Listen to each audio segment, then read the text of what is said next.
ശരണ, ഇതിനകത്ത് കഴിഞ്ഞ ദിവസം സതീശൻ നടത്തിയ വെളിപ്പെടുത്തലുകളുണ്ടല്ലോ, അതിന് വിരുദ്ധമായിട്ടുള്ള കുറേ കാര്യങ്ങളെങ്കിലും പ്രവീണിന്റെ ഈ വെളിപ്പെടുത്തലുകളിൽ ഉണ്ടല്ലോ. അതിൽ സതീശൻ സ്വയം രക്ഷപ്പെടുത്തുന്നതിന് വേണ്ടി കുറേ കാര്യങ്ങൾ ചമയ്ക്കുകയായിരുന്നുവല്ലോ. സതീശൻ ഒരു സ്ത്രീയുടെ കാര്യം പറഞ്ഞിരുന്നു. ബിന്ദു പത്മനാഭൻ പണം വാങ്ങി കോടതിയിൽ കെട്ടിവെച്ച പണം വാങ്ങി, അങ്ങനെ ആ സ്ഥലത്തിന്റെ പണം ബിന്ദു പത്മനാഭൻ തന്നെയാണ് വാങ്ങിയത് എന്നൊക്കെ സതീശൻ പറയുമ്പോൾ, എന്നാണ് ബിന്ദു പത്മനാഭനെ കാണാതായത് എന്ന് പോലീസ് സ്ഥിരീകരിച്ച വർഷവും ഈ പറയുന്ന സതീശൻ പറഞ്ഞ വർഷവും തമ്മിലൊക്കെ വ്യത്യാസം വരുന്നുണ്ട്. ഇതിൽ ഏത് കാലത്തെ കാര്യമാണ് ഇപ്പോൾ പ്രവീൺ പറയുന്നത്? എന്നാണ് അദ്ദേഹം പരാതി കൊടുത്തത്? ഈ ബിന്ദു പത്മനാഭനെ കാണാതായി ഉടൻ തന്നെയാണോ? അത് 2006-2007 വർഷത്തിലായിരുന്നുവല്ലോ. അപ്പോൾ ആ സമയത്ത് ഈ സതീശനെ പോലെയുള്ളവരുടെയൊക്കെ ഇടപാടുകളൊക്കെ പ്രവീൺ പറഞ്ഞിട്ടുണ്ടായിരുന്നു.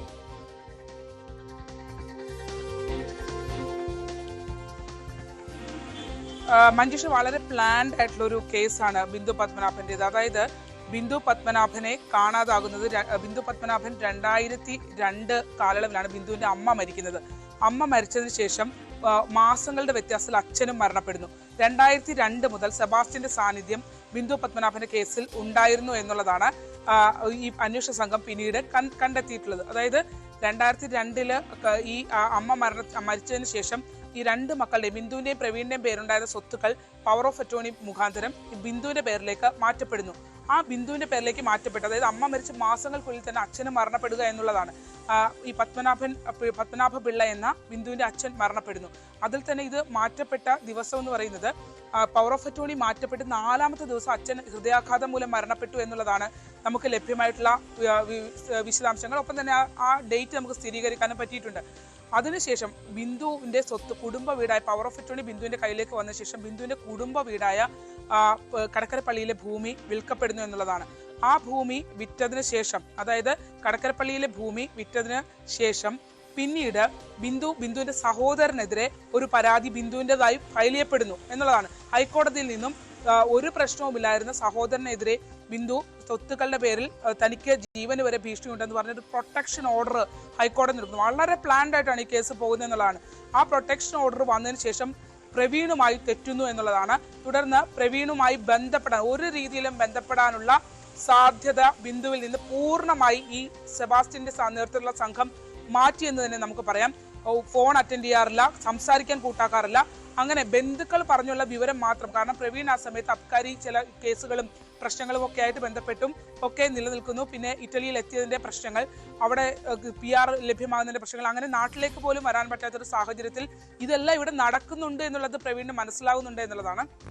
പിന്നീട് ഇത് പൂർണ്ണമായി ബിന്ദു, അപ്പോൾ അതുവരെ 2017 കാലയളവൊക്കെ വരെ ചിലർ ഓട്ടോയുടെ പിന്നിൽ നിന്ന് ബിന്ദുവിനെ കണ്ടു, ബിന്ദു നടന്നു പോകുന്നുണ്ട്, മരണ വീട്ടിൽ വന്നു എന്ന് ബന്ധുക്കളോട് പറയുന്നു. എന്ന് ചോദിക്കുമ്പോൾ പുറകിൽ നടന്നു പോകുന്ന ഒരു സ്ത്രീയെ കാണിക്കുന്നു. അങ്ങനെ വളരെ പ്ലാൻഡ് ആയിട്ട് അവരെ കബളിപ്പിച്ചാണ് ഓരോ ഘട്ടത്തിലും ഈ കേസ് മുന്നോട്ട് പോയത് എന്നുള്ളതാണ്. 2017 പ്രവീൺ ഇവിടേക്ക് എത്തുന്നത്. 2013 ഇടപ്പള്ളിയിൽ ഉൾപ്പെടെയുള്ള ഭൂമികളെല്ലാം വിൽക്കപ്പെടുന്നു. അതായത് ബിന്ദുവിന്റെ പേരിലേക്ക് ഉള്ള കുടുംബ സ്വത്തുക്കൾ മുഴുവൻ ബിന്ദുവിനെ കൊണ്ട് തന്നെ ഇവർ വിൽപ്പിക്കാൻ ശ്രമിക്കുന്നു. അതിനുശേഷം ബിന്ദുവിനെ കൊണ്ട് തന്നെ ആ ഇൻവെസ്റ്റ്മെന്റ് വെച്ചിട്ട് വേറെ പ്രോപ്പർട്ടികൾ വാങ്ങിക്കുന്നു. അത് ബിന്ദുവിന്റെ പേരിൽ മാത്രമായ പ്രോപ്പർട്ടി വരുമ്പോൾ ആ പ്രോപ്പർട്ടിയുടെ പവർ ഓഫ് അറ്റോർണി സെബാസ്റ്റ്യന്റെ പേരിലേക്ക് ബിന്ദു കൊടുക്കുന്നു. അങ്ങനെ സ്വന്തമായി ബിന്ദു വിൽക്കാൻ കഴിയുന്ന ഒരു അല്ലെങ്കിൽ എവിടെയും ചലഞ്ച് ചെയ്യപ്പെടാത്ത രീതിയിൽ ബിന്ദുവിന്റെ പേരിലേക്കുള്ള പ്രോപ്പർട്ടികൾ കൊണ്ടുവന്നിട്ട് പിന്നീട് ബിന്ദു ആ പവർ ഓഫ് അറ്റോർണി, കോടികൾ വിലമതിക്കുന്ന സ്വത്തുക്കൾ സെബാസ്റ്റ്യന് നൽകിക്കൊണ്ടുള്ള പവർ ഓഫ് അറ്റോർണി നൽകുന്നു എന്നുള്ളതാണ് ഇവർ കൊണ്ടുവന്നൊരു പിക്ചർ. അതിനുശേഷം ഇടപ്പള്ളിയിലേക്ക് രജിസ്ട്രേഷന് പോകുന്നു.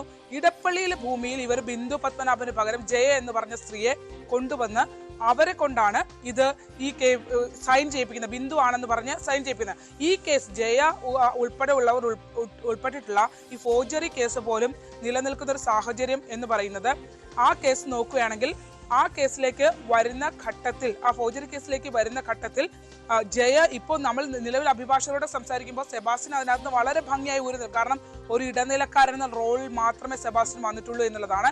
അതും അങ്ങനെയാണ് ഫ്രെയിം ചെയ്യപ്പെട്ടത്. ആ കേസുകളും ഫ്രെയിം ചെയ്യപ്പെട്ടിരിക്കുന്നതിൽ ജയ ഇതിനകത്ത് ശിക്ഷിക്കപ്പെടാൻ സാധ്യതയുണ്ട്.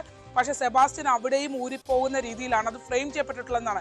ഒരു തിരോധാന കേസ്, ഇത്രയധികം തിരിമറി നടന്നു, ആ വ്യക്തി ജീവനോടെ ഉണ്ടാവാൻ സാധ്യതയില്ല എന്ന് ബോധ്യമുള്ള ഒരു കേസ് പോലീസ് ഇങ്ങനെയാണോ കൈകാര്യം ചെയ്യേണ്ടത് എന്നുള്ളതാണ്. 6.5 മാസം വരെ സെബാസ്റ്റ്യനെ അറസ്റ്റ് ചെയ്യാൻ എന്തുകൊണ്ട് അന്വേഷണ സംഘത്തിന് കഴിഞ്ഞില്ല? ഇപ്പൊ പ്രവീൺ തന്നെ ശക്തമായ ആരോപണം ഉന്നയിച്ചിരിക്കുകയാണ്. ഹോം ഡിപ്പാർട്ട്മെന്റിൽ നിന്ന് താൻ ബൈ ഹാൻഡായി കുത്തിയതോട് പോലീസ് സ്റ്റേഷനിൽ എത്തിച്ച ആ SHO ഷാജിമോൻ നേതൃത്വത്തിൽ അന്വേഷിച്ച സംഘത്തിന് ഈ ഒരു കേസിൽ ഇത്രയധികം തെളിവുകൾ ഉണ്ടായിട്ടും FIR രജിസ്റ്റർ ചെയ്യാൻ 70 ദിവസം എന്തുകൊണ്ട്, മുകളിൽ നിന്ന് നിർദ്ദേശം ഉണ്ടായിട്ടും 70 ദിവസം എന്തുകൊണ്ട് എടുത്തു എന്നുള്ള ചോദ്യമാണ്. ശരി ശരണി, ഇപ്പോൾ ബിന്ദു പത്മനാഭൻ ആക്ഷൻ കമ്മിറ്റി ഉണ്ടല്ലോ അവിടെ, അതിന്റെ പ്രതിനിധിയായ രൂപേഷ് ടെലിഫോൺ ലൈനിൽ ചേരുകയാണ്. ശ്രീ രൂപേഷ്, ഇപ്പോൾ പ്രവീൺ പറയുന്ന ഈ കാര്യങ്ങൾ, ബിന്ദു പത്മനാഭന്റെ സഹോദരനാണല്ലോ പ്രവീൺ പറയുന്ന ഈ കാര്യങ്ങൾ താങ്കൾ ശ്രദ്ധിച്ചുവല്ലോ. ഇത് ശരിയാണോ? ഇത് ഇങ്ങനെയാണോ യഥാർത്ഥത്തിൽ സംഭവിച്ചിരിക്കുന്നത്? നിങ്ങളും ഇതേക്കുറിച്ചുള്ള വലിയ അന്വേഷണം നടത്തിയവരാണല്ലോ. തീർച്ചയായിട്ടും ഞെട്ടിപ്പിക്കുന്ന വിവരങ്ങളാണ് പുറത്തു വരുന്നത്. ഇതില് ഭൂമാഫിയയുടെ വലിയൊരു ഇടപെടൽ ഉണ്ടായിട്ടുണ്ട് എന്നുള്ളതാണ് കാര്യം. ഇടപ്പള്ളിയിലടക്കം, അമ്പലപ്പുഴയിലടക്കം, ഈ കടക്കരപ്പള്ളിയിലടക്കം നിരവധിയായ സ്വത്തുക്കളാണ്, ഭൂമിയാണ് ഈ ഭൂമാഫിയയുടെ നേതൃത്വത്തിൽ തട്ടിച്ചെടുത്തിരിക്കുന്നത്. ഇതിൽ വ്യാജമായ രേഖകളാണ് ഇതിനുവേണ്ടി ചമച്ചിരിക്കുന്നത്. ഇതിൽ രജിസ്ട്രേഷൻ വകുപ്പിന്റെ ഉദ്യോഗസ്ഥരുണ്ട്. ഇതിൽ നിരവധിയായിട്ടുള്ള ഇടനിലക്കാരടക്കം നിന്നുകൊണ്ടാണ് ഈ തട്ടിപ്പ് നടത്തിയിട്ടുള്ളത്. ഇതിനൊക്കെ ഉപയോഗിച്ചിരിക്കുന്ന രേഖകളെല്ലാം വ്യാജമാണ് എന്നുള്ളതാണ്. ഇതില് നമ്മൾ എടുത്തു പറയേണ്ട വേറൊരു കാര്യം, ഈ തിരോധാനം എന്ന് പറയുന്നതിലേക്ക് ആദ്യഘട്ടത്തിൽ ഈ ഭൂമി തട്ടിയെടുക്കലും അടക്കമുള്ള കാര്യങ്ങളിൽ മാത്രം ആദ്യം ഒതുങ്ങി നിന്നു. അതിലേക്ക് കൂടുതൽ അന്വേഷണങ്ങളിലേക്കൊന്നും പോയില്ല. ഇതിലെ ഭൂമി തട്ടിപ്പുമായി ബന്ധപ്പെട്ട് പൂർണ്ണമായ തോതിലേക്ക് അന്വേഷണം പോയില്ല എന്നുള്ളതാണ് കാര്യം. ആദ്യഘട്ടത്തിൽ നമുക്കറിയാം, നമ്മൾ നിരന്തരമായി പറയുന്നതാണ്, ഈ അന്വേഷണ ഉദ്യോഗസ്ഥർ തന്നെ ഇത് അട്ടിമറിച്ചു എന്നുള്ളത്. ഇതിന്റെ കൂടുതൽ ഇടങ്ങളിലേക്ക് അന്വേഷണം പോയിരുന്നെങ്കിൽ കൂടുതൽ ആളുകളെ ഇതിലേക്ക്, ഇതിന്റെ നിയമത്തിന് മുൻപിലേക്ക് കൊണ്ടുവരാൻ സാധിക്കുമായിരുന്നു. ഈ ഭൂമാഫിയയുടെ ഇടപെടൽ അന്ന് തന്നെ നമുക്ക് വെളിച്ചത്ത് കൊണ്ടുവരുവാനായിട്ട് സാധിക്കുമായിരുന്നു. പക്ഷെ ഇപ്പൊ തെളിവുകൾ പലതും നശിപ്പിച്ചു എന്ന് പറയുമ്പോഴും നമ്മുടെ രജിസ്ട്രേഷൻ ഓഫീസും വില്ലേജ് ഓഫീസുകളുമായി ബന്ധപ്പെട്ടൊക്കെ നമ്മൾ ഇതിന്റെ രേഖകൾ ഒന്നുകൂടി പരിശോധനയ്ക്ക് വിധേയമാക്കിയാൽ ഇതെല്ലാം വ്യാജമാണെന്ന് മനസ്സിലാവും. ഇനിയും അത്തരക്കാരെ നമുക്ക് പുറത്തു കൊണ്ടുവരേണ്ടതായിട്ടുണ്ട്. അതുകൊണ്ട് കോടതി വഴിയൊക്കെ ചില ആളുകൾ ഈ സ്ഥലം കൈവശപ്പെടുത്തിയെന്ന് പറയും.